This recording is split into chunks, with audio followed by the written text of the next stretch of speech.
Inaasahan na ngayon ng mga fans ang pagsasama ni na Michael V at Vice Ganda sa sketch comedy na Bubble Ka. Yan ay matapos ibahagi ni Vice sa kanyang post ang bouquet of flowers na tila pahiwatig na ito'y nag-guest sa naturang palabas. Alamin natin ang entertainment updates mula kay Sam Martos.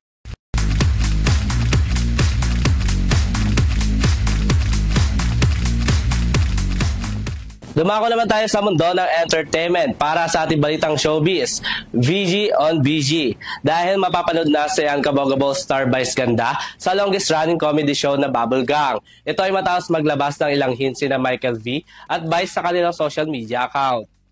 Malapit nang mapanood sa isa sa mga longest running comedy show na Bubble Gang ang host na si Unbogable star Vice Ganda.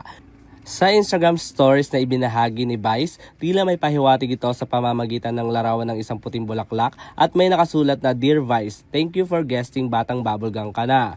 Nagbigay din ng hint ang aktor at komedya na si Michael V na mag-post din ito sa kanyang Instagram ng larawan ng isang dressing room kung saan nakasulat ang pangalan ni Vice Ganda. Pero pa nitong sinabi na no caption needed, pero sinunod pa din nito. Si Vice Ganda ay magiging parte o kabilang sa ika-30th anniversary ng Bubble Gang. Samantala, excited naman ang ilan sa kanyang mga tagahanga na mapanood ito sa Bubble Gang kasama si Michael B at iba pang mga cast. Andiyan ang ating balitang entertainment. Muli ako si Sam Martos. Balik sa inyo Vanessa, Henry at Mia.